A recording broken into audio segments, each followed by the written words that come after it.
call the regular meeting of the Holden Beach Inlet Protection Board to order. Beach and Inlet Protection Board. Yeah, it's glass. Okay, is there a motion to approve the agenda? So moved. Second. All those in favor? Aye. Are there any opposed? That was unanimous. Approval of the minutes from September 26, 2019. Are there any changes, corrections, or additions?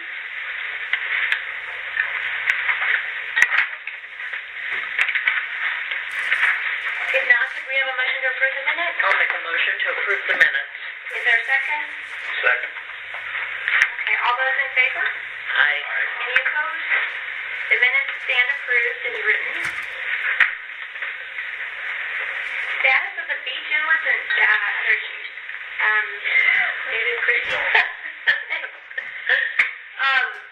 Dr. Coley Cordero is taking a new role as the Assistant Director of Water Resources with the state. She'll be hiring someone for the Shallow Draft Inlet Coordinator position. Dr. Cordero gave a presentation on the current status of the Shallow Draft Inlet and Aquatic Weed Fund and on dredge material maintenance plan. At the Shallow Draft Inlet meeting that we attended, the Corps gave an overview of pre- and post-storm surveys for the inlets.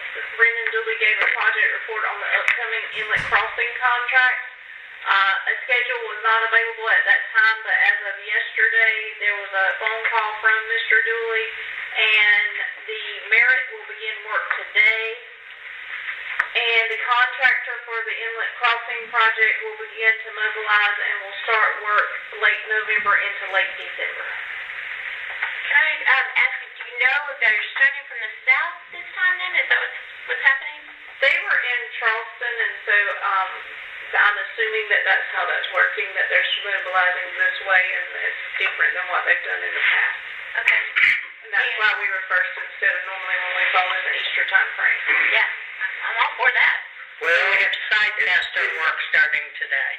It's always up to the contractor. I'm sorry, mobilizing. They'll mobilize today, actually. Not driving and dock, right? So just driving and docking and start in the morning? That's probably what it is, depending on the tide.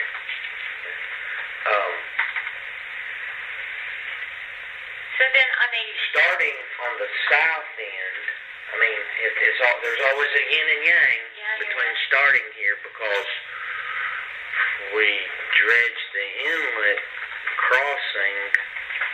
There's not as much boat track. Well, the snowbirds have already flown, but historically we put that sand that has happened easterish, Right. and has happened after the winter gales. So it's a yin and yang. We're fairly assured that it'll happen if this new contractor is responsible. Right. But it's happening early, 4 months. So, I mean, So there's a greater risk that we'll lose some of it due to storms, right?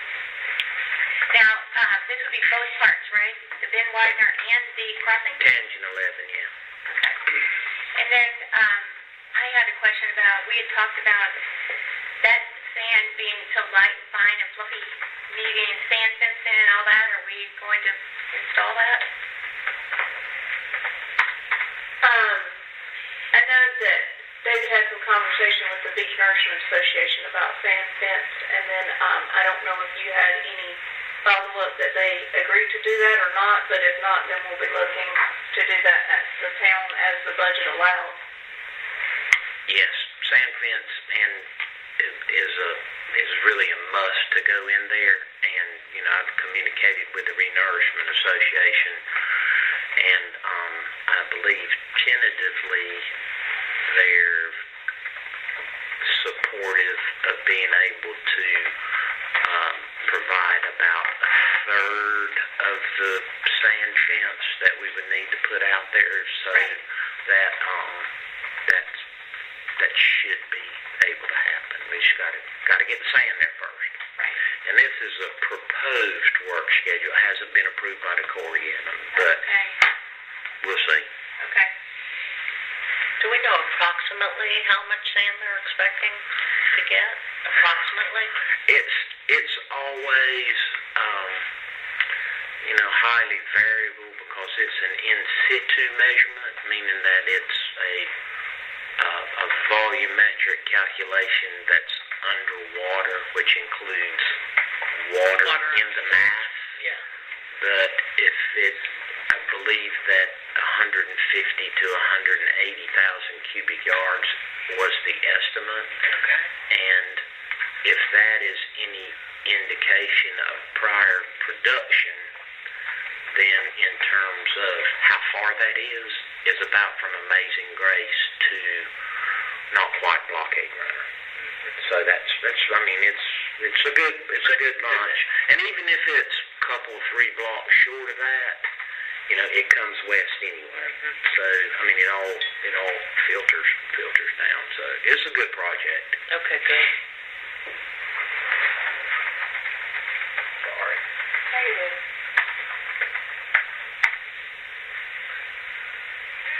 In regards to FEMA, Florence, and Michael, the project has cleared environmental. We rejected the fixed cost offer on Florence at the end of last week. They are now in the Office of Legislative Affairs waiting for review. We've communicated with Chance Lambeth with Congressman Rouser's office.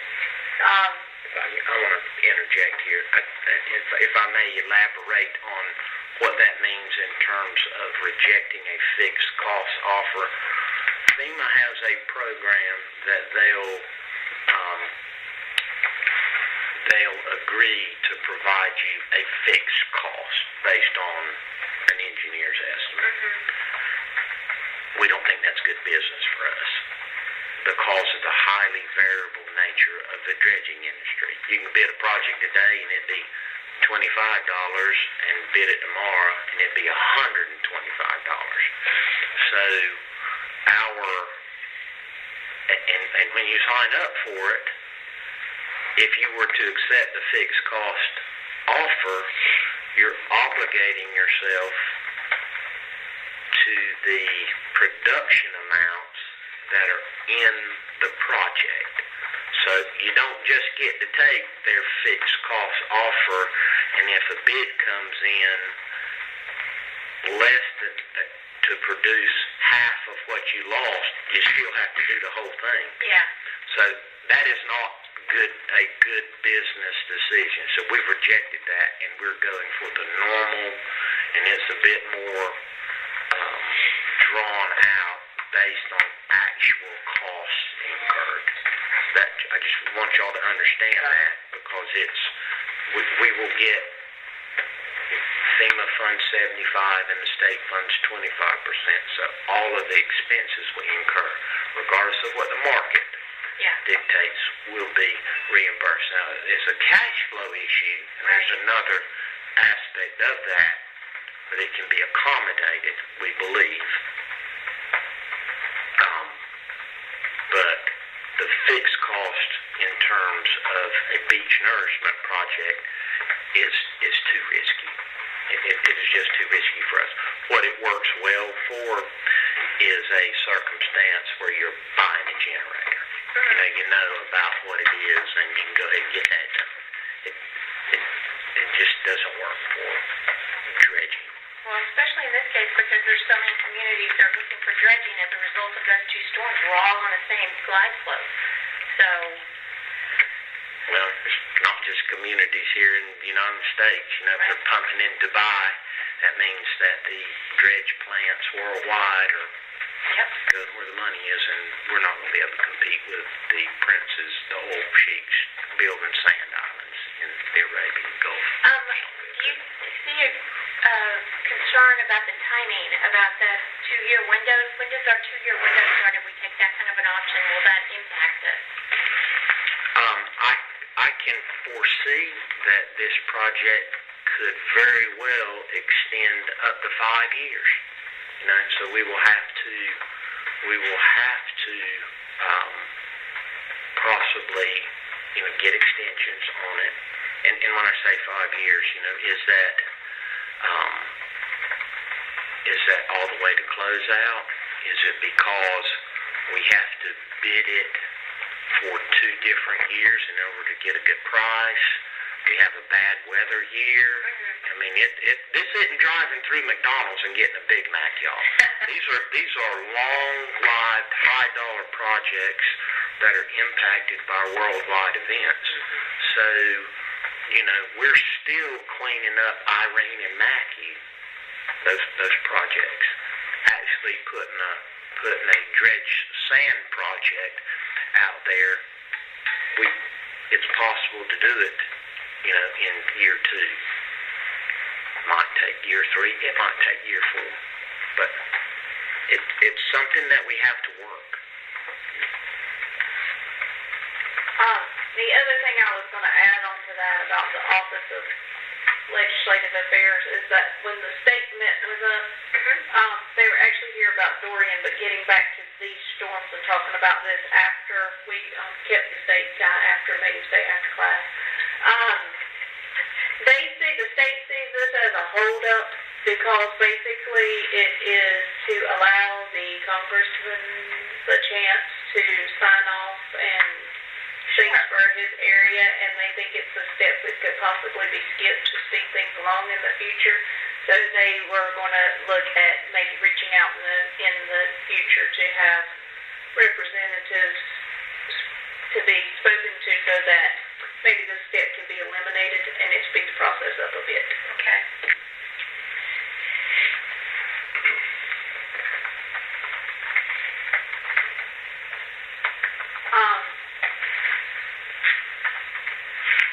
To Dorian, we completed our recovery scoping meeting to include federal and state officials on Thursday, November 14th. We found out Tuesday morning we will be required to go to depth of closure on surveys. At the board meeting Tuesday night, in case you were not here, there was $4,600 budget amendment on the agenda for the merit project, but it ended up being that we asked for $30,000 total to help start on the work with the surveys and ATM's work in analyzing that data and turning an additional report into FEMA. Our initial reports have been entered into the portal and the process is underway for a review to begin. And at the risk of being tutorial, just so y'all understand what depth of closure is, that is the depth out in the water where the effects of waves begin.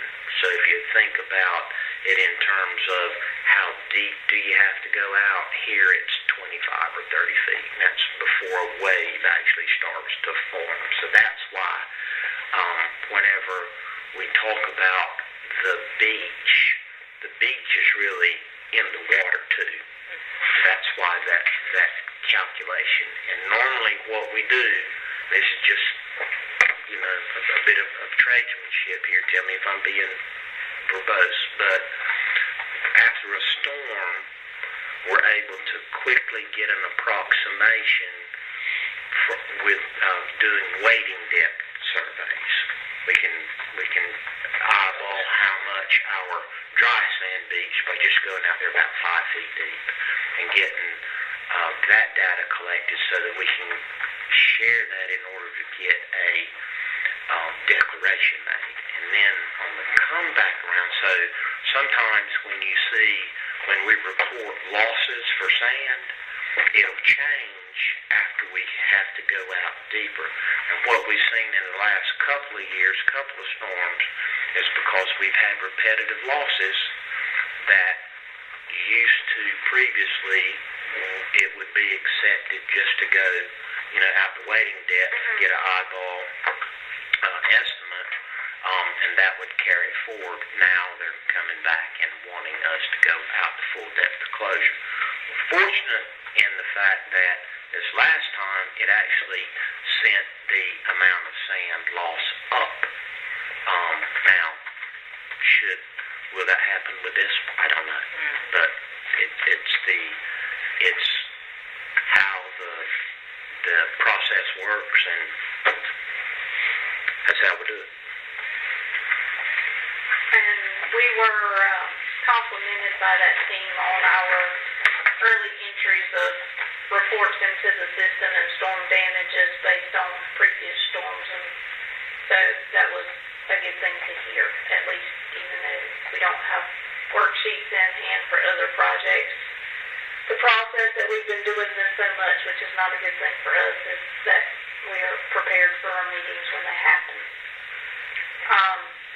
As far as the sand search, the offshore investigation is moving forward and on schedule. We're coordinating with the archaeologists and surveyors to collect side scan sonar and bathymetry for the proposed borrow area as required. Data collection will be in the next 6 weeks or so. In addition to the borrow area, we're also collecting side scan sonar in a 500-meter buffer for hard bottom as required by Fisheries Agency. Once all this data is collected, we can develop and submit the permit modification to DCM and the Corps. This is assuming all continues to go well, and that was Fran's report when we asked for an update. On that, you mentioned the other night, Tuesday night, that you'd identified a spot and it was south-southeast of the inlet. That's when I'd written down. That's the bar area. Right. That's the bar area. It's south-southeast of the end. It's off of Okada, really. So then we had this in our report. I was trying to look and see which one it is. Is this area right here, like this green one? Going past it now?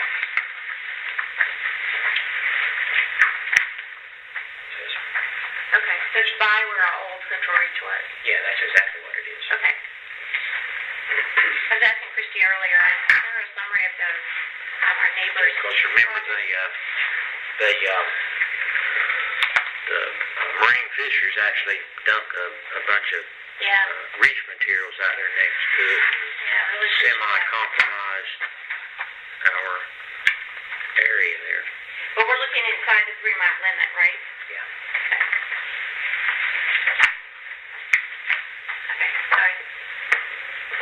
The UNCW, the scope of work was signed and encumbered, sent back to them because originally that's what they asked for, and then I guess as it went through the levels there that they wanted an actual contract, so they sent a formal contract over. We made corrections on it, sent it back to them. It just came back into our inbox late afternoon yesterday, so we'll get that signed and executed. We're still waiting to hear about project study selection for supplemental funds, and if Holden Beach was selected as far as the 50-year project. Corner Sproul was tracking the project and coordinating with federal and district level of the Corps.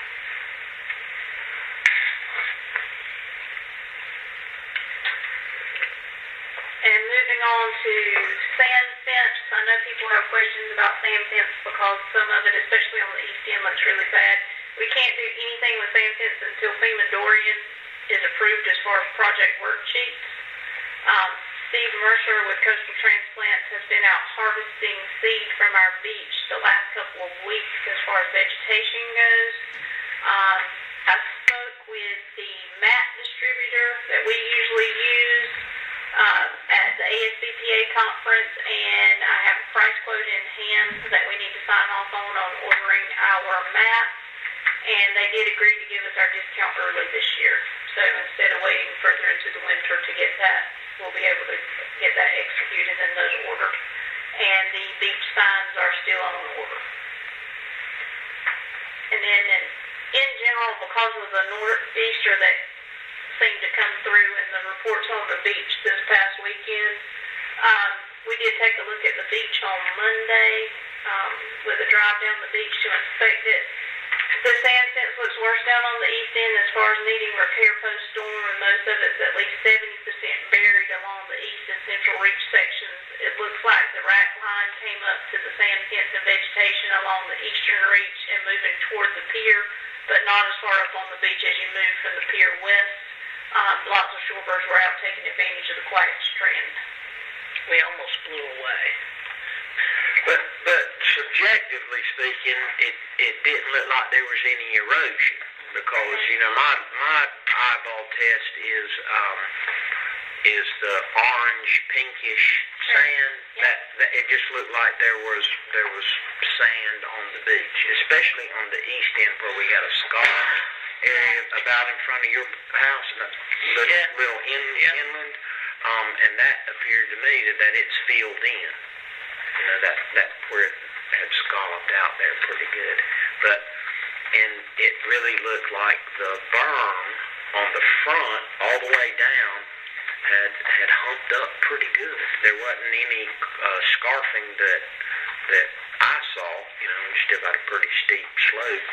But you know, my rule of thumb, if it's pink and orange, it's good as secretion. So, and the other thing that we noted was that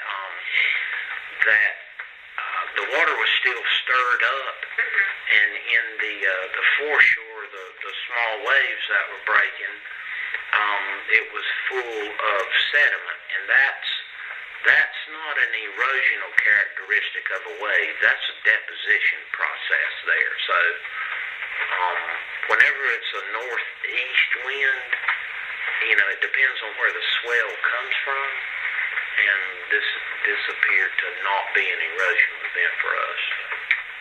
We just have to see. Okay. Is that it, Christy? That was it. Does anybody have any questions for Christy?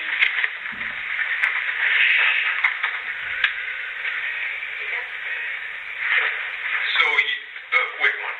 So you took a tour of the beach down the west end, towards the west end, before you get to the gated. There's quite a cliff that's formed now. Is that from the buildup that's now getting taken back out? Near the gate of the west end? No, really from where I am at 1,000 to 1,100 down, probably into the west end. Yes. It's built up, you know, quite a, it's, you know, like an escarpment sort of wall. Is it down at the water line, sort of close to the... It's at the dune. It's in the, it's, you know, it's probably 100 feet from the grass out to where it's... I think that's an ephemeral kind of thing. I don't think that it was erosional. You know, I don't know that it was even before the nor'easter that it started. I think that's you know, basically it builds, you get an event, and it cuts it there, but then at low tide, if you look, there's a sandbar, and it comes back again. So I think that's a fairly ephemeral event. I got to say, on the east end, it was a very unusual storm this weekend. In the 20 years that I've lived there, except when I've evacuated for a hurricane, we have never felt quite that angle and strength of wind for as long as we felt it. It was quite an event. Did you have cabin fever? Oh my gosh, it was quite an event, and we had some damage too. Yeah. So, based on the feedback you've given, if I look through our project list in the plan, I think the only things I didn't hear, and you know, maybe it's just part of it, the easements and permitting. Is there anything happening in those two line items? Easements are done. Easements are done, and that's what has enabled the East End project for us to take care of that. And then the permitting, of course, it's hinging on the sand search. That's where we are for that. Regarding easements, I had a question I was going to ask you offline, but I'll go ahead and throw it out here. Two things. I've heard some of the communities complain that they got perpetual easements, but then they were still being asked by the Corps to get them again. If we had any problem with that, are we good?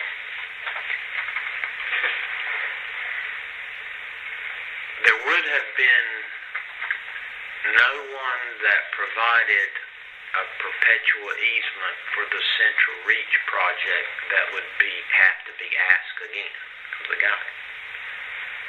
If it were outside, let's say the Eastern Reach area, they wouldn't have given an easement before that I'm aware of. Now, 20 years ago, there was a push to acquire easements for the 50-year project. Someone collected, they were never recorded. If that's what they're referring to,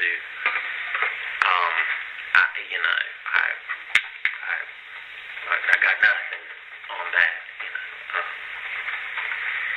It sounded like people who were doing beneficial placement from their inlet, the Corps was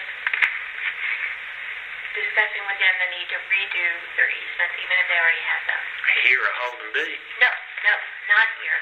And that's why I'm wondering if we had any word from them that they're going to ask for that.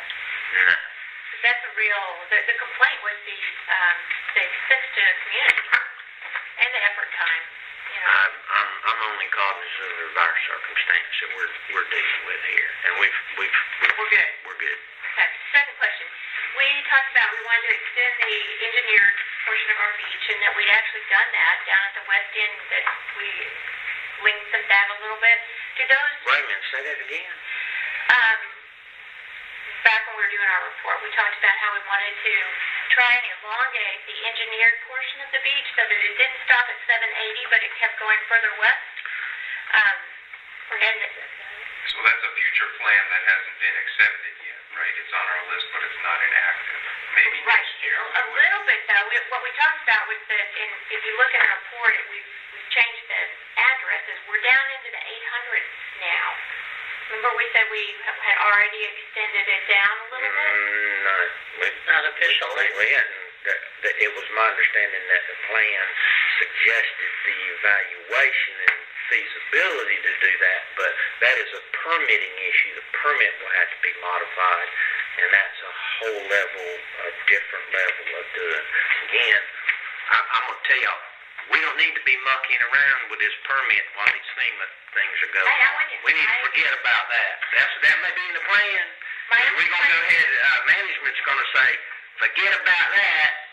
Get the FEMA stuff taken care of with the existing permit, identify the sand source out there. FEMA doesn't need any other variables injected into the equation, especially when it comes to permitting. If y'all want the project to extend to 10 years, go ahead. Be my guest. That's what will happen. You'll muck it up. Hey, I am right there with you. I know I've already told you that. That's my whole goal, but I just wondered if that was actually the case, did we need easements from those properties? But ignore it. Don't. Let's pretend it. We'll have that. A hypothetical question for the future. We'll next year if the commissioners decided to, hey, so let's make that an active project and pursue that, that's the time we can start looking at it. Yeah, and we'll just add this to the list of things that we wanted to modify on the report for whenever we make changes next year. As a reference, yes. Yes. To correct that address. I think the least you say about that, the better. The more times you mention it, the more the potential to confuse the current permitting, the federal involvement. Y'all can do what you want to, but I'm advising you. Okay. Throttle back.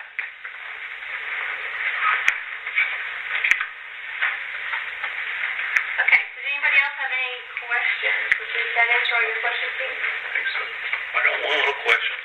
During the last storm, I wasn't here. Was there any flooding on any streets or canals or anything? Did you hear of any? No, I'm just curious. Not Dorian, you know? No, only like the northeast. Yeah. Last weekend? I was told it rained and that wind blew. But I'm just curious. we didn't get any reports on it as far as, either from the police with standing water on the road, that were, that was impediments to travel, or of an operational nature with the sewer system that, valve pits and things like that. It was a rain event, and since the wind was out of the northeast, it held a lot of the tidal, surge offshore. So, but what we noticed is that the week after is the tide was really high because of all that rainwater coming down the creeks. and we got close to, you know, some of the side streets on the canals, but we didn't have any inundation, like over at Scotch Bonnet and Tuna. Those are notorious for getting encroached upon with, you know, the big tides. But we hadn't heard anything on that, which is good.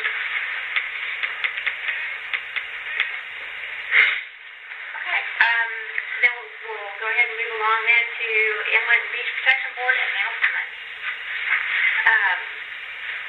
Update on ASBPA. I had sent a memo. I think that was in your packet about ASBPA. Yeah. Rhonda went down. A couple of commissioners went. Christy and David went. It was an excellent conference. I can't tell you guys how great it was. There's just on Thursday there were 120 sessions to choose from. 120. Little 20-minute sessions that you could go and listen to. They ran in 6 tracks, so you were choosing each 20 minutes between 6 different presentations. Were there obvious favorites that you had to It was hard to pick which one to go to. The ones that we gave the presentation at was the absolute best. Now, see, I didn't get yours because I thought, Do something else. Well, you've seen it. I know this story. I went to half of it, and then I split it with What's important at those things is to get exposure to a wider audience, and also, you know, benchmarking what other communities are doing. And it's a show and tell for what we're putting on the ground. And you know, there's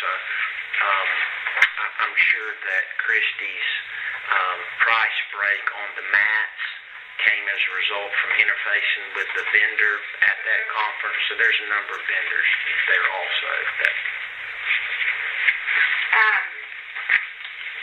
My takeaways that I had in the memo were that beach nursing is working for a lot of communities. Everybody's doing it. I went to one session that was focused on Florida, and a guy had studied where does the sand go? Because, you know, people say, put it out there and wash it away. They're saying, though, that in Florida, they track the sand based on quantities, and it stays in the system. It migrates downstream, basically, but it does stay within the system, which is very, to me, that was a good thing to know. And another group from Florida, there were a lot of people there from Florida, they talked about it. You know, everybody talks about sea level rise, and it's pretty accepted within the, I would say, the beach community. We can kind of see it happening. But the beach nourishment that a lot of communities are doing will be enough to protect from sea level rise on the ocean front, but the risk is going to come from the back bay flooding, coming from the backside. And we talked about that in our stuff with Fran. You know, that's where we talked about possible solutions with the maritime forest, things like that. But it's something I think to keep in mind. I attended a session on inlet hazard areas given by Spencer Rogers, which, you know, as you guys know, we will be wildly impacted by changes in the inlet hazard area. And it was mostly me and a bunch of coastal geologists and engineers in there. He gave his presentation, and his slides for the presentation were our beach. It was the 2 inlets on either side, and he was talking about how they you know, were doing this and how they were coming up with it, but it was not really clearly defined how they were determining this. So the question, you know, and I'm eavesdropping on the engineers afterwards, they're all saying, well, that doesn't make sense because you can see that bulbous end on the west end of that island, and why is that inlet hazard area exploding in its side, where on the other end of the island, where there's obvious erosional issues, you know, that they could see where we had that, you know, you can kind of tell where it's being chipped away there. Why were those areas not exploding at the same rate? And Spencer Rogers, they asked him, why would you do that? What, do you expect it to erode? And all he would say is, we expect it to erode. That's all he would say. So I thought it was interesting. He didn't really have an answer. It's not surprising. He doesn't know what he's talking about. Well, I thought it was interesting. It wasn't just us who questioned that, because these geologists, they can look at that aerial photo, and at the shape of our islands, they can tell how our west end sits further out than, say, Ocean Island's east end, how we're offset like that, and that's an indication visually for them of an eroding beach. We have the same thing down on our east end. They can eyeball it and tell, because they're so much smarter than the rest of us. But I just thought that was interesting. I wanted to share it. But they're not expanding the inlet hazard zone on the east end anywhere near as much as they are on the west end. It makes no sense. Percentage-wise, I think it's greater. However, it's still not that big. It's still smaller on the east end than it is on the west end. I think you said the same thing. I think that's what Vicki wants. And I would say if there were two key themes from that meeting, Rhonda, you can say if you got the same impression. Resiliency, heard it many times. Resiliency, Oh my gosh. which is the ability to prepare, absorb, recover, and adapt to the changes that we're all seeing. And the other one was regional sediment management. I had not seen a lot of that prior to that conference, but that was all over too. And it's you can look it up now, and it's beach issues now. The new buzzword? Yeah, I think so, RSM. So when you hear that, it's regional sediment management, and what they're talking about is that all of our systems are all interconnected. So, and we see that, what Oak Island does will impact us. If they put a bazillion cubic yards of sand out on their beach, we know where that's going. So,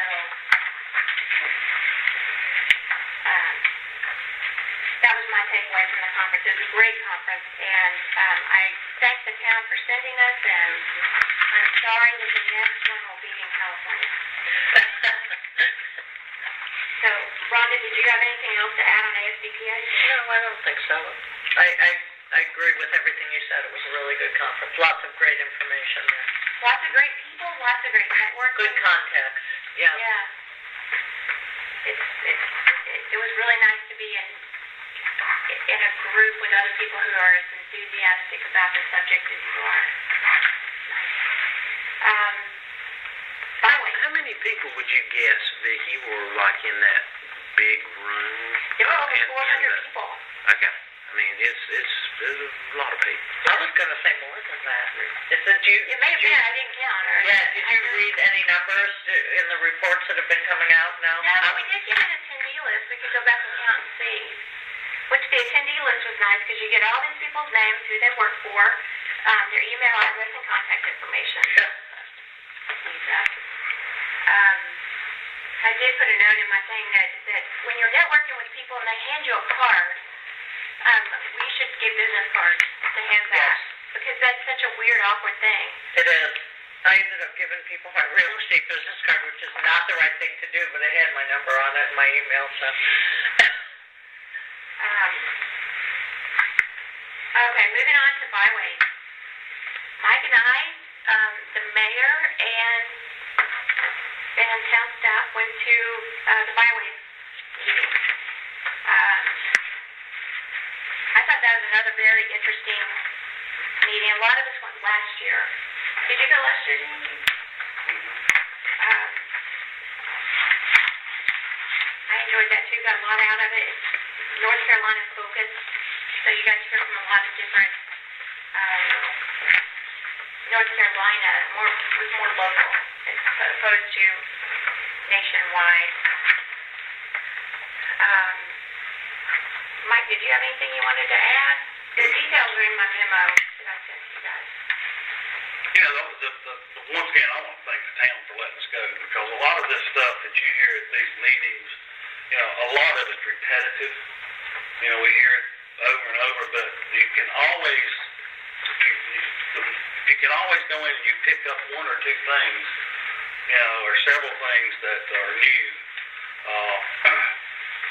It's kind of, it just expands your knowledge of every, of the whole, I guess, industry of beach management. One thing that, and she mentioned it here, was this lady, Teresa Carter. with APTIM, said she discussed the difficulties and complexities of dealing with FEMA during and after disaster, and she described some of the gotchas. I thought her presentation was really good because, maybe she was doing, we talked about later, maybe she was doing a sales pitch for her company because her company does training on this too. But a lot of the things that she talked about as far as making sure that you had people that understood contracts, that understood, procurements, that understood the insurance, and because all of these can be gotchas with FEMA. You can have, and David, I'm sure you and Christy are very aware of this, you can have, a wrong sentence or something, and then they can pack you up your packet and shoot it back to you until you get it corrected and delay you even further. So, a lot of this is going to entail a lot of training for the town staff, but I found her presentation maybe a little scary, just because when she starts talking about things that can go wrong, and of course she couldn't go into everything that can go wrong, but it was a good presentation. And the other presentation that really that I really found very interesting was let's see if I can find the guy's name here. The guy talked about the energy landscape. I found that very interesting. I mean, it really didn't have a whole lot to do as far as beach nourishment or stuff, but I did not know that there's no pipelines in the state of New York. Because they have to import their natural gas. That's why electrical rates are up there so high. But a lot of these other European companies are shifting their manufacturing to the United States simply because we have cheap energy. And he showed us a pie chart of how much the United States has come off of coal in energy and gone to natural gas. And it's phenomenal how over, 15 years or something. And that even though we hear about all this air, being polluted, that the United States is actually third in the world behind only Canada and the UK in air quality. You're talking about the guy that was the anti-windmill guy. Yeah. I got it. He was definitely not a windmill. No, that's him. Yeah. That's him. Okay. That's him. But he made the comment that you used to be able to go, that when you used to go down to South Chicago, it was always dark because of the smog. Yeah. But now you can go down and you see the sunshine. But I thought that was a good presentation. I mean, it was something new, something different, and it was a good conference. It was a good meeting, and I always enjoy going to it. One of the things that I did come away with that I think I expected it, but it really hammered home kind of what Mike said about this Teresa woman who did Teresa Carter of Acton, that talked about how difficult it is working with FEMA. And one of the things I think that we're going to need to talk about in the coming months before it gets to be budget season is this project that we're asking David and Christy, which as soon as they're going to get done for us with FEMA. I mean, $30 million. This is so huge and so complex, and I mean, they're going to have some help, whether that's increase in professional services that can then do that work, like we buy more time for praying, or they get more staff or something, but I don't see any way we can barely expect them to do this. So, I think, last year we did some budget requests. We had for the UNCW, and we had some for signs and hats and all that kind of stuff. I think in the coming budget that we need to be asking for extra funds to prepare and execute these plans. Because they're just, when we did Central Reach, it was $15 million, but it was us. It was not us dealing with FEMA. And there's just a whole level of bureaucracy and complications that make it so much harder. That Central Reach project did have 2 FEMA components. Right, but mostly it was us driving the show on that one. You guys did that, you did it on your own, we paid for it ourselves, we didn't have to do the whole reimbursement thing. I know it was like $500,000, I get that, but for the most part it was ours. And now, these projects are going to have other players in the mix. And, I don't know, it was daunting. Yeah, I totally agree, you know, that when we get to the budget, we're going to have to look at, you know, some training for the town staff, because, Yep. you know, you sit in these meetings and it really gives you more of an appreciation of what the town staff does. Because when you sit and listen to this lady, you know, and it's only going to get worse. I mean, there's going to be more and more that's going to be required, and you know, we just need to keep that in mind going forward. They're going to need some help. Yeah, she made a really good point about how it's become more difficult to work with FEMA over the years just because they're sort of in flux. Yeah. And I think her word was turmoil. yeah. Her word was turmoil. Yeah, that's what she said. Yeah, I wrote it down. Yeah.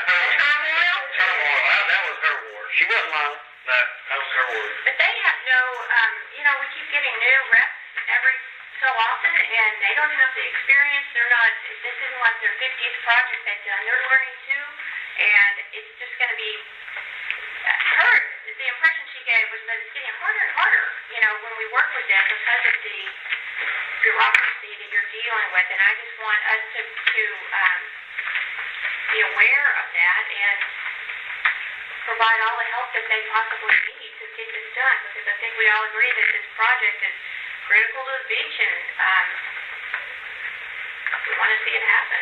So what do we need to do to make that happen, help that happen? What can we do? So I just wanted to throw that out there.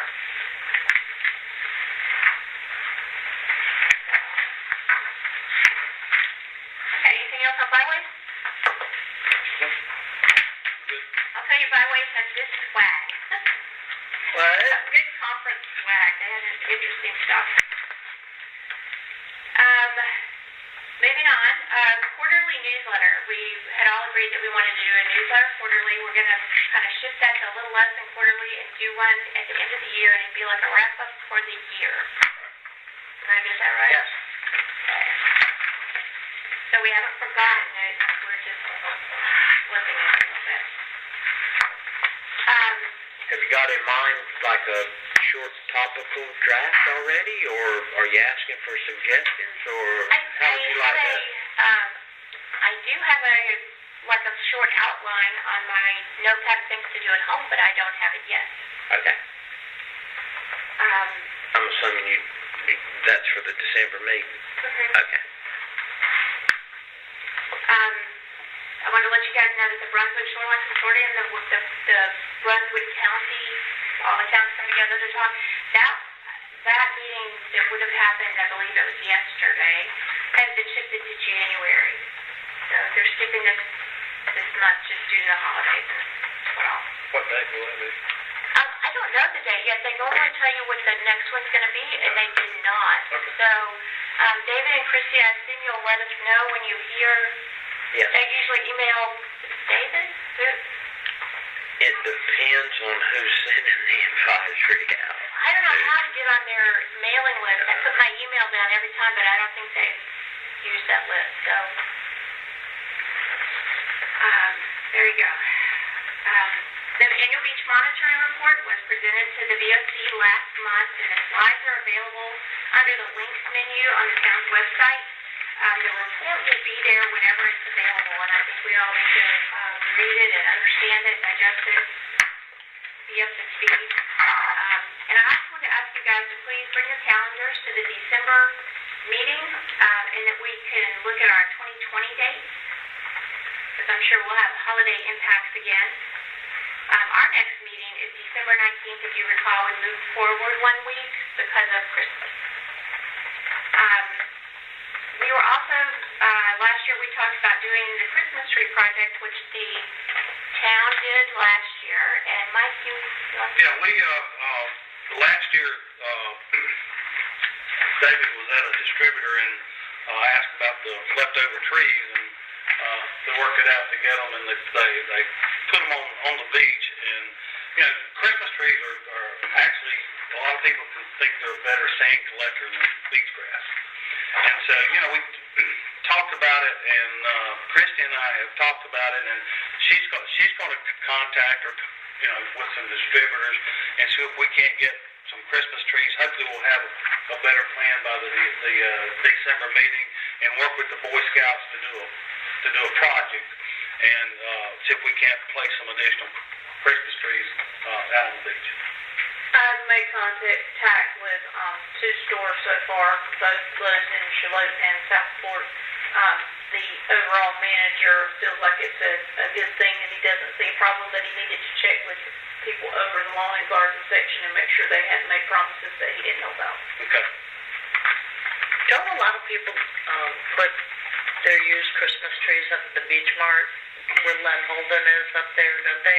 Don't they do a collection pile there in January? And then The problem, though, with that in the past when we did it is that people take their trees and leave lights on them and everything else and just throw them down, and so we need to make sure we're not getting any extras that come along with it. It can become a dump. I remember in the old days we used to just put it out there, and we just did it. That's what I did with mine last year. I don't want them plastic ones, so I'm worried about it. I've moved to artificial myself, so. Okay, and then update on the MOA meeting. I attended the MOA meeting in Newbern. David and Christy was there.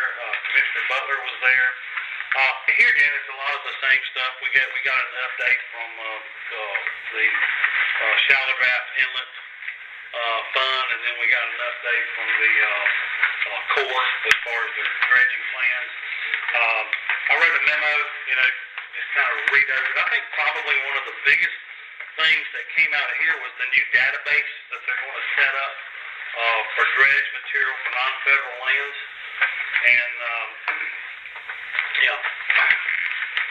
they want everyone, and David, you've helped me here a little bit. They want everyone to put in their information as what they think the capacity is, location, and then it's going to go into a database that towns, like if you're dredging canals, you need a place to put your dredge material where you can go in and kind of look at it. They actually got a grant, I believe it's about $1.5 million to set up a program to house $1.6 million to do that database, and this is part and parcel of a larger issue in trying to scope. First, you got to see how much capacity there exists globally in North Carolina, and it's a consequence of something that happened down in the Houston Ship Channel that we're having to live with.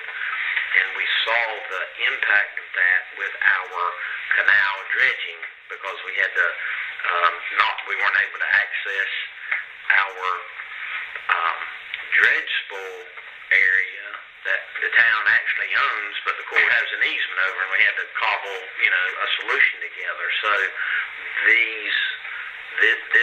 we're involved in this and are participating, and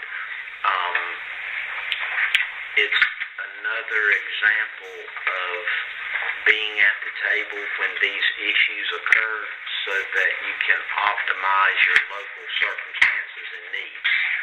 So that's, not to be parochial about it, but this is how helping, at the state and federal level ultimately should benefit us, and we can get some relief on some of these rules, or develop other options that will enable us to do our canal dredging projects. The other presentation that I found interesting was the Corps gave a presentation, and they had slides of all the inlets, post-Dorian and pre-Dorian and post-Dorian, and just showing how much shoaling and how much the sand Dorian brought into these inlets. And, some of them are a lot worse than others. Of course, you in all of these meetings, I'll sit there and I kind of try to relate whatever they're telling me to Hope Beach, okay, and Lockwood Folly. And so, so it was very interesting seeing the slides for the inlet here. Were you able to get those electronically by any chance? They are on. They're online. I've got They're it. online. Yeah, the link to Yeah. Course website. Yeah, they are online. But that was just interesting watching them come all the way down the coast. So that's it. I never go to that meeting. I dial in. It's just you dial in, you watch the presentation. Some of the sound quality is questionable, but I find it very handy. Saves me a drive to New Bern, right? So if you guys are ever interested in that, let me know. I'll be glad to share that. You just dial in and watch the slides. The slides are always very clear. When There are always a lot of interesting questions at that meeting. Always. and sometimes you cannot hear the question real clearly if they don't have a microphone, but you can hear the answer. So you can figure out what the question was? Yeah. But you can see on the slides, like with this, they always show basically the whole ICWA and the inlet, and they talk about where they've got problems and where it's going. But I like it. If you guys are interested, let me know, and next time they have one, it's quarterly, I'll shoot you the call information. And I will send you the slide.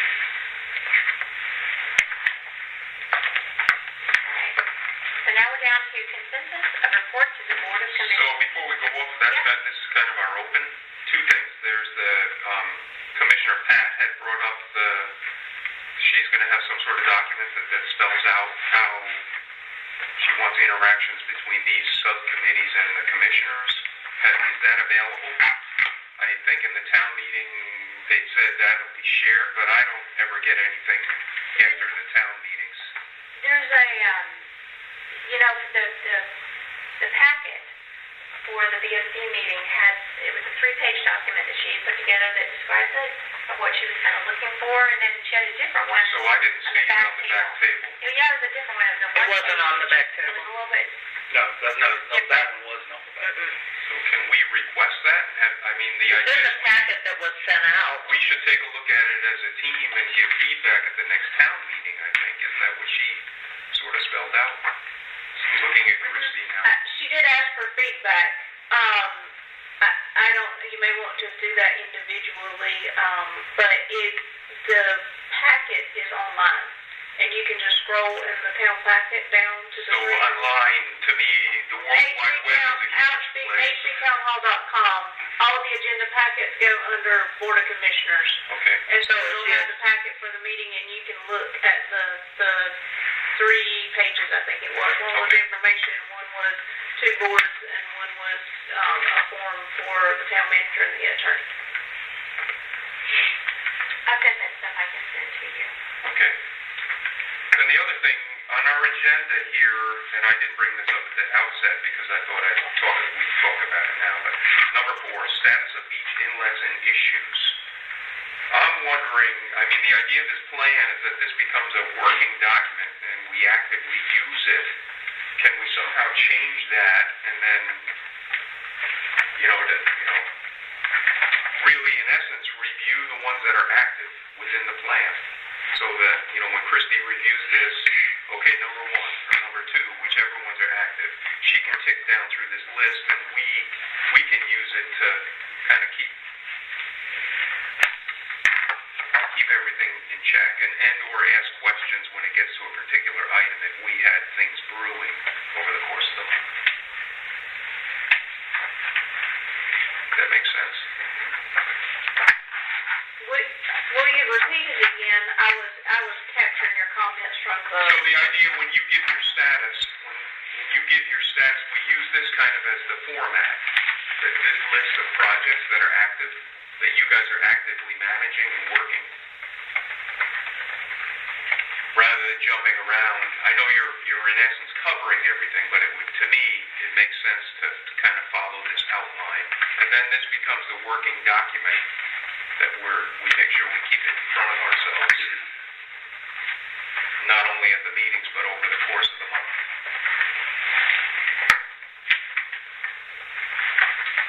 It would help, I think it would help me keep things in check, basically, because you have so much going on. Yeah, there's a lot of these that are, she's touched on them today. Are we on we're on table 2.2 here, page 213? Yep. People are saying, yeah. Yes.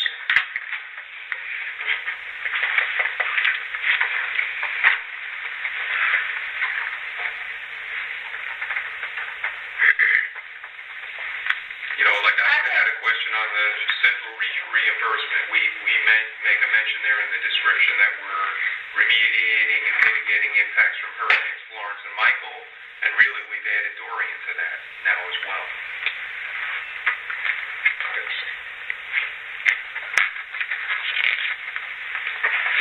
So that would have been something I might have brought up when she hit on that topic.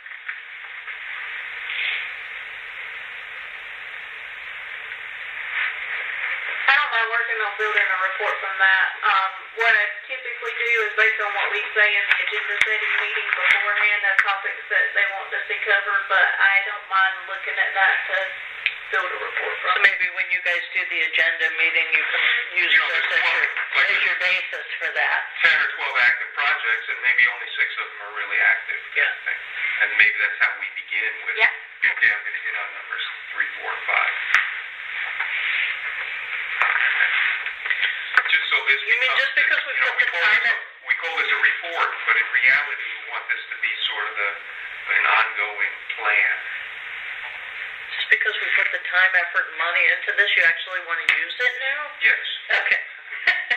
And then, you know, when ATM comes back next year, next August, or whenever we plan to engage them to update this, you know, we've kept it We have iterations, yeah. We have, yeah. kept it up to date.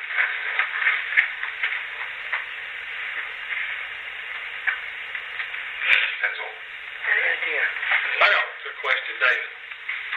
I just happened to read this here on number 13, the Ocean Isle Terminal Rolling. Did I hear that guy say correct that the Audubon had filed an appeal? I want to say it's the Southern Or Environmental somebody filed an appeal. He said it may be another year. That was Or something. Todd Russell, who's their attorney Yeah. on that matter, Yeah. said it's been appealed. Yeah. Because they, you know, it So it got approved and they appealed it again? The court ruled for Ocean Isle. the court ruled For Ocean Isle, There and was now a- this is the first There was appeal. a 30-day appellate period, and the Southern Environmental Law the Audubon Society had filed Yes. protest. Yeah. That was adjudicated. Then there was a 30-day appellate period, and then the SELC filed an appeal. Okay. So the rumor on the street was that puts them back another year.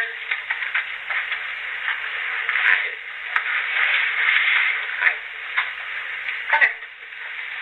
I got nothing on that.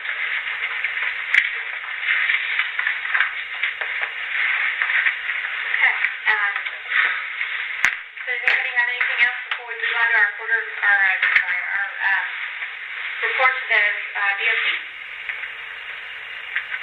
Not me. Okay. Let me read to you. This will be the November IBTB meeting update. Inlet and Beach Protection Board, IBTB, met November 21st, and the following issues and topics were discussed and addressed. Status of the beach and inlet. The staff provided an overview of current beach projects, efforts and conditions, and issues relative to the beach strand and inlet. Highlights include the CRR FEMA reimbursement. The status of the $25 million FEMA Florence and Michael remediation project, now known as the Central Reach Reimbursement Project, the CRR project, was discussed.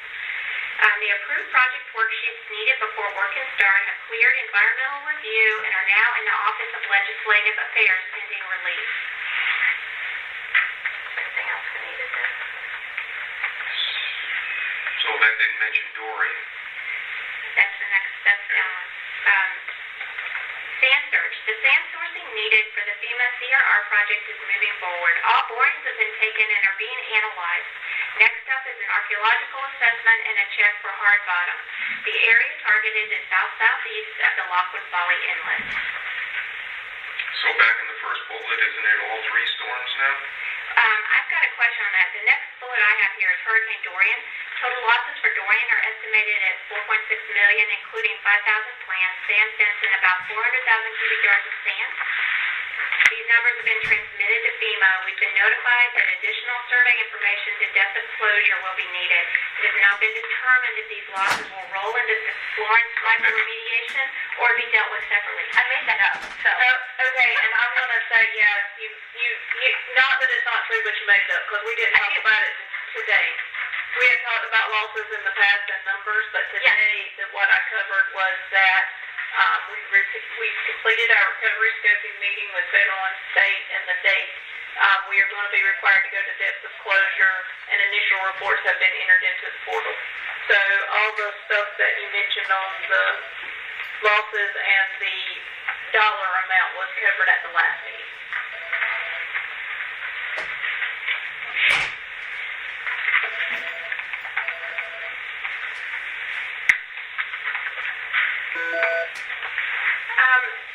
Okay, the last sentence that I made up is, it has not been determined that these losses will roll into the Florence Michael remediation or be dealt with separately.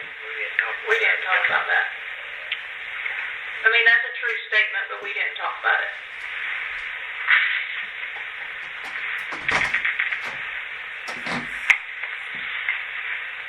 Okay, so I need to, on Hurricane Dorian, we can put down that the scoping meeting has been completed, but take out the total losses.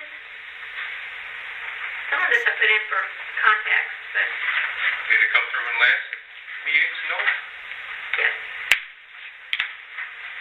I think it changed, maybe, because those numbers have been bopping around a little bit. So we completed the scoping meeting with the state. These numbers have been transmitted to FEMA. We've been notified that additional survey information to depth of closure will be needed. Anything else? What about the fact that Christie's positive, that the town was commended on their processing and getting their documentation and feedback in rapidly? I don't know how you say it all. The town has been complimented on their efforts to get numbers in a timely fashion.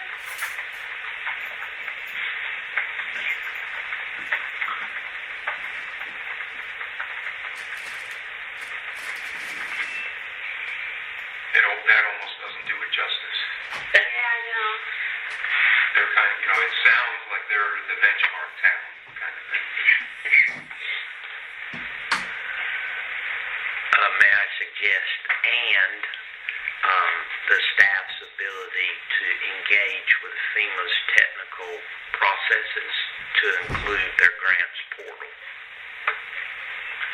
Because that's where the rubber's hitting the road is our ability to go into their online system and engage, in cyberspace with them with the necessary documentation. Although, Can you repeat that? Just I know. What'd I say, Mike? Paraphrase your expertise in navigating the portal. Thank you. What he said. Yeah, I like what he said. I like that word, navigating. Everything is about portals. It is. Portals everywhere. okay. And if I may digress, not only are we doing the automated stuff, we're making sure that we have a paper history of that. We've got those foot-tall 3-ring binders so that, if we have a thermonuclear electromagnetic pulse that zaps the portals, we feel pretty certain that there's enough paper that it'll be protected from the heat. So we've got those, and it's cumbersome, but Yeah, there's a digital Trail. aspect, Mm-hmm. but we got hard copies too. Well, I think one of the comments that Teresa Carter made in her presentation was that, yeah, you're all entering this stuff into their portal, that's really beta version of their portal, but you still have to enter it in their old portal. That's right. So, But triple redundancy when you're talking $30 million is not a bad practice. So it's kind of leading into the concern that you raised that these things could become more difficult and monumental going forward, that, there's concerns that the town staff may need help. Right. Either through the outside engineering firm or even internally. Mm-hmm. Or both. Okay, Lockwood Folly and Lockwood Folly Crossing and Bin Widener. The pending projects were detailed and discussed. The Corps previously confirmed that the dredging project would occur this winter and place approximately 135,000 cubic yards of material from the Bin Widener. You'll need to help me with this. And 80,000 cubic yards from the crossing on the east end. And funds were secured from the town, county, and state, which were forwarded to the Corps.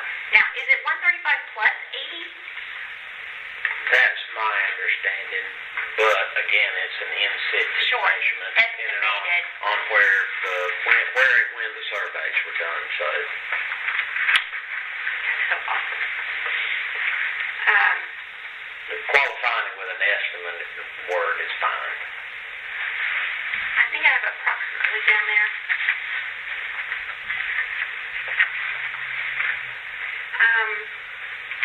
We didn't say this, so I need to take it out. The low bidder who was determined to be non-responsive in the past was awarded the bid.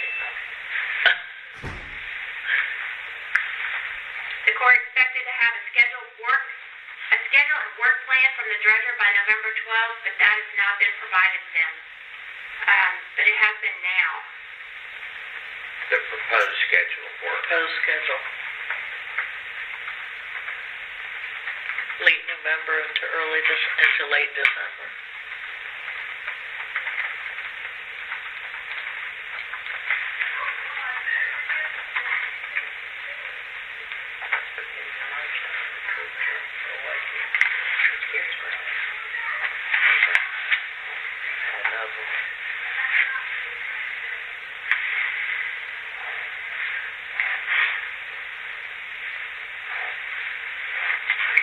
We talked about how much funds were secured. The proposed schedule is late November to late December. You could mention that while we're excited about adding sand to our system, that there was a concern mentioned about that it's going to be earlier than typically happens, and that the winter storms, we don't know if the winter storms may come into play. The downside is possible winter loss due to the winter storms with the sand being. Did we get that many winter storms? Sometimes. This way, the commissioners are let the commissioners, other than Mike, know. And also, sand fence will be placed after the project complete. And sand fence is necessary. You were saying something about the regularity of it, or is that something we typically do every time we do this? It's fine. It's very fine. It's even more critical because the sand from the inlet is very fine. So we do it on a normal basis? Depending on the placement of the material. Sometimes there's sand fence there already and it hasn't been buried, but we try to make sure that that's a component of any nourishment project. But it's really critical because those fines that we put sand fence out there just as soon as the project finishes so we can catch it. Because once we catch it, then stuff starts growing, and the fine aspect of it isn't that bad. Okay, so then we've added the downside is possible loss due to winter storms. Sand fence will be placed after the project completes. It's critical for this project due to the quantity of fines.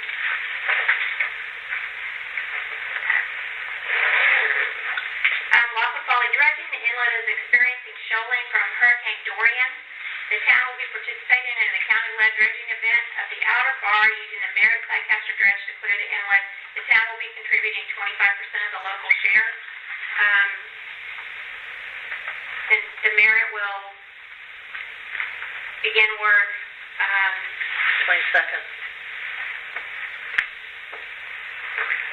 Vicki, it's probably more appropriate instead of to say it's a county-led project, to say a county-partnered project, because remember the execution level of this is through the state. The Corps is doing a project using funds through the MOA, so let's just say county partner, state-county partner project. I was trying to figure out who initiated that. I thought it was the county just because they went ahead and ponied up all the money. That's why I put that together. The Corps initiates the project. I mean, they've become addicted now to the state and local Big time. jobs program. I'm going to time out, both of you. Sorry. No, it's okay. It's just, I know you all know that because we've talked about it in the past, but in the update, the things that I told you was that I was asking the commissioners for $4,600 Tuesday night for the project, and that they were beginning work tomorrow, or today. That's what. Yeah, so the stuff about the county and the partnership and all that, you guys haven't discussed today. But didn't you change the 4,600 to 30,000? Yes, to include the surveys for Dorian. Okay. So, I don't know how much of that you want to take out, but I'm just making you aware for this meeting what's going to talk about.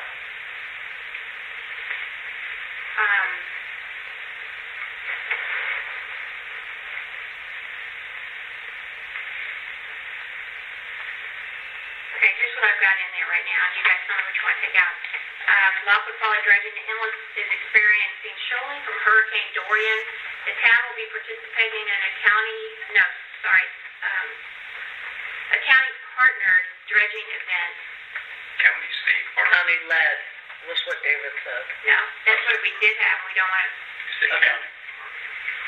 County partnered. Partner, county, Okay. state, partner. So you want to say both of the partners? Led by the Corps? Or initiated by the Corps?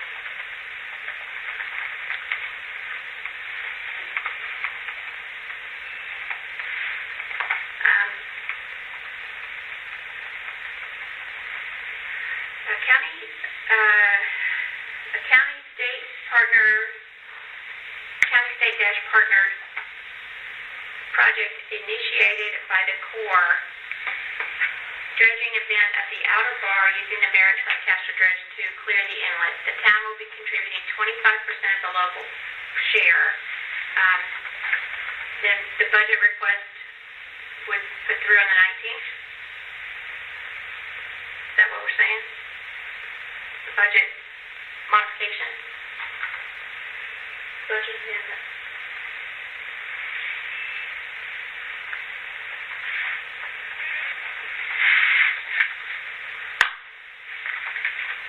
So Oak Island did 25% as well, and then the county and state did the other 50? No. The other? 66% was the state from the shallow draft inlet and weed fund. As I understand it, they were, the Oak Island, I mean, they definitely, within the letter I presented to the Board of Commissioners, that they were asking Oak Island. Whether Oak Island has come through with their money, I can't tell you. I believe they voted, to do it. So 25 plus 25. So the remaining third, the half of the third is covered by the county, and then the 25% of the third would be, Okay, gotcha. and then 25% Gotcha. for us.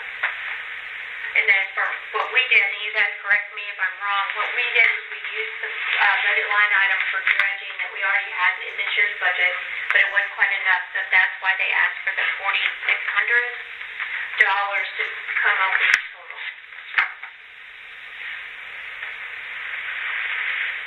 So we're paying a very small fraction of the total cost.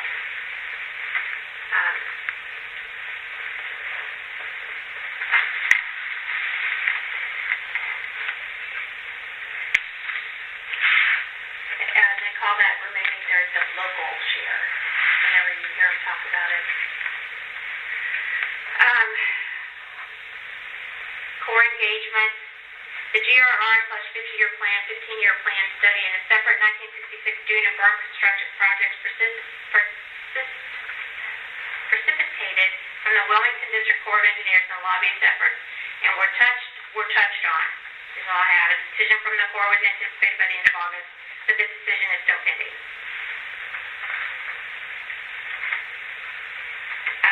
UNCW collaboration. We need to change this one.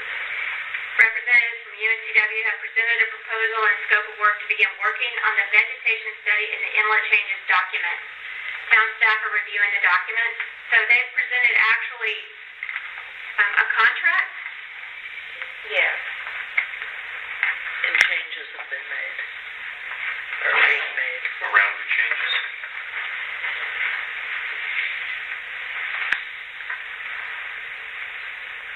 And when I say changes, I know we didn't talk about this, but just because you just said that, they had City of Holden Beach like 6 times. So that was changed to town, and they didn't have all the contacts filled out on the back page and asked us to complete that. So there's really nothing material. It was just Administrative. Okay, how about if I just say representatives from UNCW have presented a contract and scope of work to begin working on the vegetation study and inlet changes document. Town staff is reviewing the contract. I think we're past that. It's a matter of inking it and moving it on. Is ready to move ahead.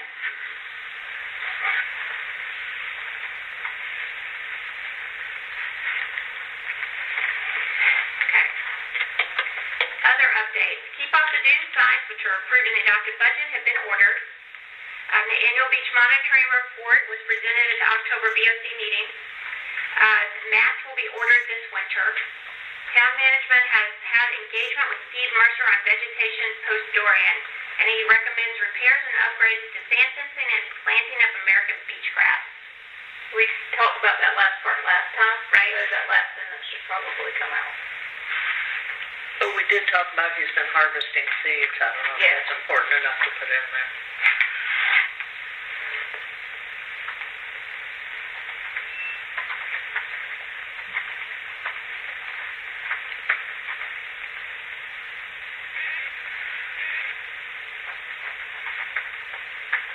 Should the annual beach monitoring report be given its own bullet? It seems like a pretty major thing compared to the others. And then I wonder if there's a 1-sentence summary of we've not had any drastic issues or things look,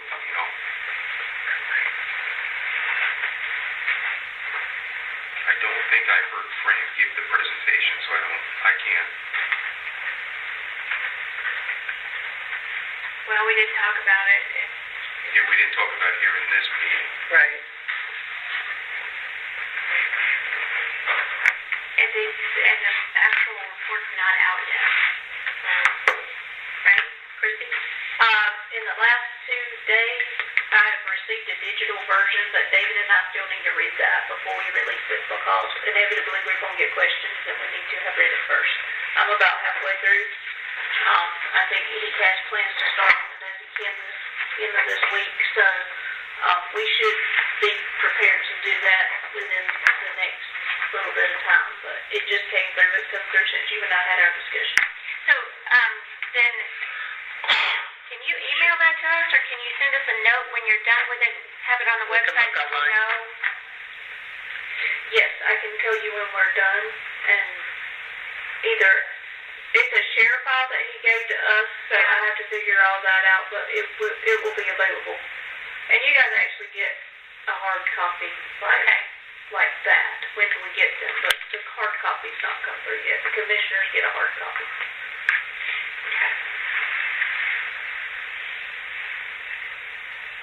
Okay, so then we'll pull out the annual beach monitoring report was presented at the October BOC meeting and put that as a separate bullet. I don't know what else to say about it because none of us have read it. I do have the slides if you'd like. I mean, you could say it's being reviewed by the town management staff prior to release to the commissioners or something along to that effect. It's being reviewed by town staff. Yes.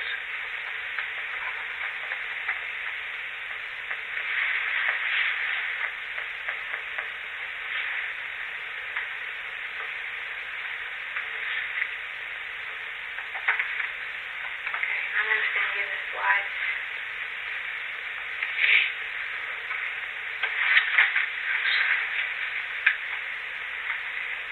Okay, and then match will be ordered. We're taking out town management has engaged, and we're taking out that whole chunk and just saying Steve Mercer has been harvesting seeds. DOC. Did we get a cut of that? I'm sorry, I missed Did we get a cut of the seeds for replanting? He takes Give our us a discount? cut. I don't know about a discount, but he always gives us a very good price. But he Okay. takes our seeds back and it's labeled, and then those plants are what planted back. They plant from back where they get it. At their shop, they have them all separated out. all separated labels. They don't want them to mix things up. And then what happens to our seeds when we don't plant anything that year? I guess they don't It just keeps growing them. Do you know, David? I didn't hear you. Do you know what happens to our seeds in years that we don't plant CO? He just uses them for other places, or? They're actually cold stored, Yeah. and we've projected that we've got about a 5-year worth of stash in it. So that's the plan. I think that some of this is experimental in nature, Yeah. and that after 5 years their viability goes away. I mean, he doesn't freeze them; they're Yeah. just cold stored. But that's Do you know he buys American beach grass? He doesn't grow it. His daughter was telling me that. From a grower in Wilson.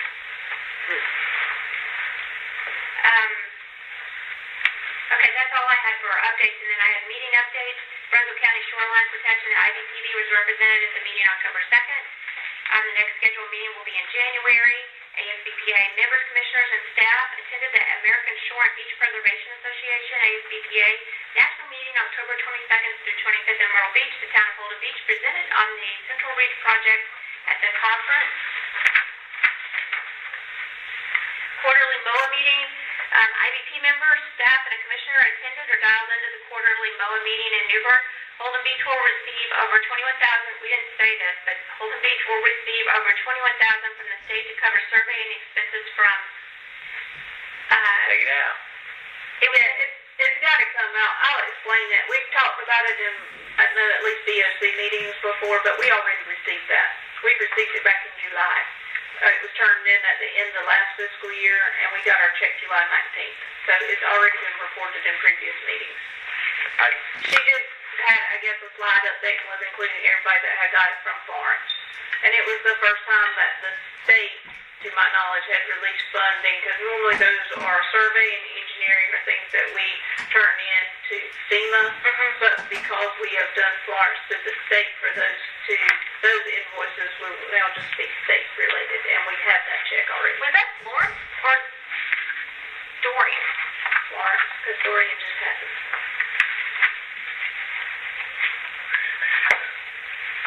This whole thing I just summarized from your memo. Yeah, okay. It was in our. It was on the slide. Yeah, she covered it on her slide. Yeah, okay. So you want to take that out, is what you're saying?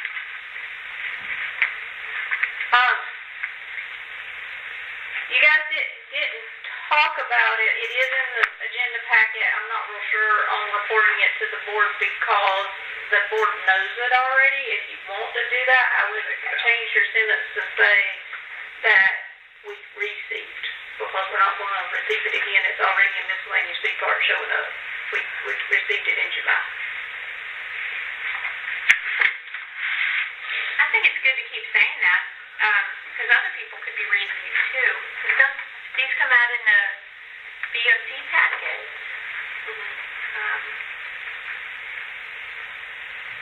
The bid for this winter's dredging of the Lockwood Valley Crossing in Big Widener has been awarded. The project would place about 215,000 cubic yards of material on the east end of the beach.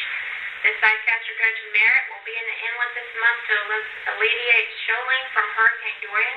The local portion of the cost will be split 50% county, 25% Oak Island, 25% Holden Beach. NC Byways, IBPB members.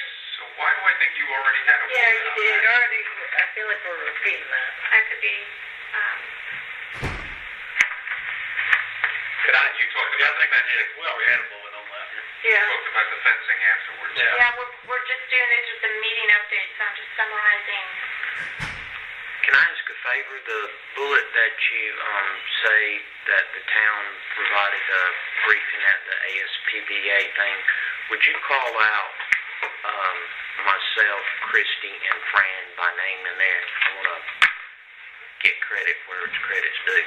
So right now it says the town of Holden Beach presented. We need to say, David, Christy, and Fran. Yeah. Was it well received? Yeah. Well, they let us finish. It was well received. I think so. Then we should say Well, that. we actually went long, and so you know what happens when you get excited. Was one of the ones that was standing room only, or? I wouldn't say that. they were big rooms though. Big rooms, yes. Thank you, Vicki. You're kind. It was well received. Why would it not be? It was the most awesome project ever. I do want to say though, David, people know when you talk to people and you say you're from Holden Beach, they know They about did the Central Ridge. They do. They And know about it. I mean, we're like the superstars. They want to be us, really. So, Good luck. no, they know that we actually paid for that ourselves. We did a project, we paid for it ourselves, and we are FEMA eligible. And I mean, that's like everybody wants to be us. So the more you can advertise it, the better, right? Yeah, but that's kudos to you guys because I mean, I know that getting the Central Reach through, getting the whole project through is not an easy thing, and it has been fantabulous. And I'd also like to say that the design of the Central Reach, the engineering design, unbelievably good. The whole berm thing, Works. it works. It works. And I think I told Christy, I listened to the Oak Island meeting, and they described their upcoming projects, and they've got 3. The first 2 they're gonna build a dune up close, and they're not building a berm. Not smart. So they're gonna come back with their 3rd winter and put in the berm. And you know, I listened to that, and I thought if they have in there that they expect to incur a lot of loss on the dune, so they're gonna have to go back and rebuild their dune, and then they'll put the berm in. So I look at that and think, oh man, they need to come over and look. Because if you see that dune work in a storm, I mean on a berm, it works. So, anyway, throw that out there. Whatever.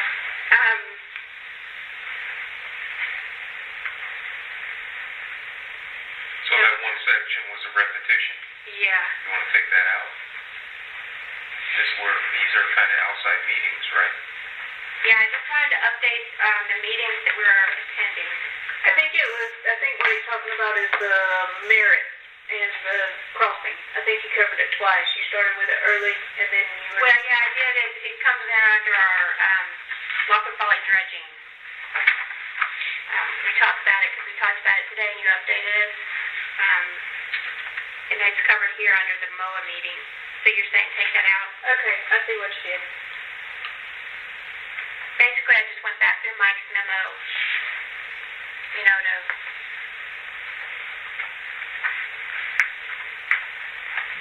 We can take that out. Tell me what you want to do. You want to I mean, I have to write this ahead of time. I never know what we're going to say, so... We appreciate it. It's always a weird activity, but whatever. You want to leave it or take it? Somebody say. Just say. Maybe you can leave it without as much detail. Yeah, because that's actually the report from the meeting. That's where it came from. So I just, I mean, you can say you heard about the Lockwood Valley dredging as mentioned in the You got an previous, action on the front. as detailed in the previous. Basically, I pulled out, from your report, I pulled out the stuff that focused on Holden Beach and just put that in the summary Yeah, here. sure. That's what I Yeah. was trying to do. Yeah.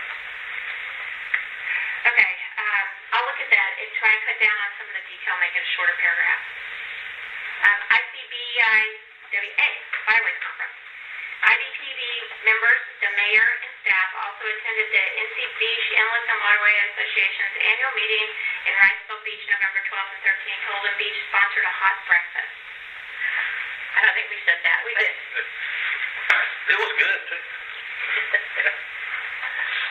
So, I don't know if we make mention of it, the one meeting we didn't attend was the one happening in Savannah, Savannah, right, because yeah. we felt the content was going to be duplicate of,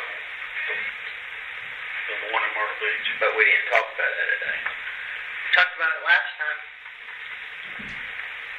okay, The board's next meeting will be December 19th, a week earlier due to the Christmas holiday. Is there anything else that we covered that we need to put in here that I didn't get? we received a hard copy of the plan.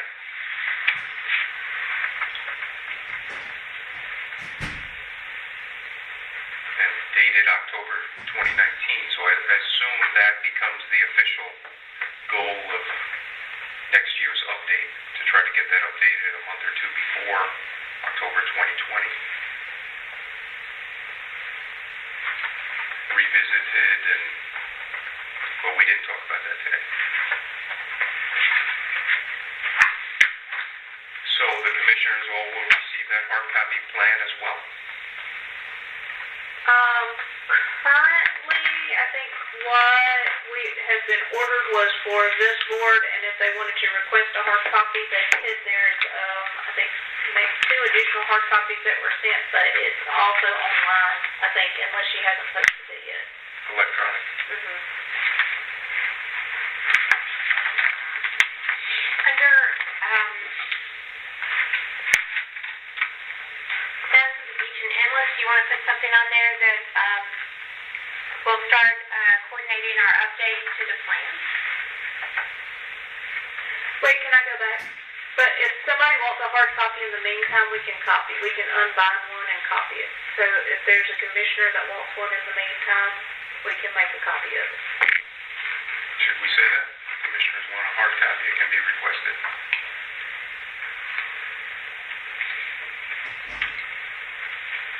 I don't think so. I mean, we'll get copies to the commissioners. That's probably one of the documents that'll go in the orientation package too.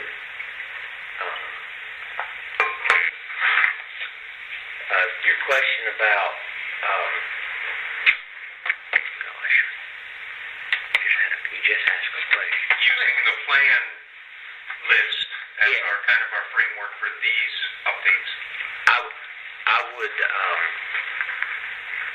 I would hesitate on putting in a memo what you intend to do and instead limit your memo to what you've done. Because the What we actually road to did. hell was paved with good intentions. Okay. Certainly is. Your comment about that we talk about whatever I come up with in our agenda meeting, I will make sure that I use this then when I talk about it, Yeah. when we do the agenda. Yeah. I'll take that on. Thank you. Is there anything else that you guys can think of?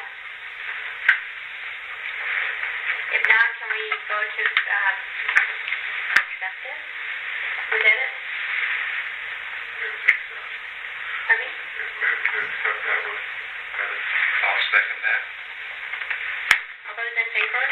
Aye. Aye. Any opposed? Motion carried unanimously. Okay, public comment.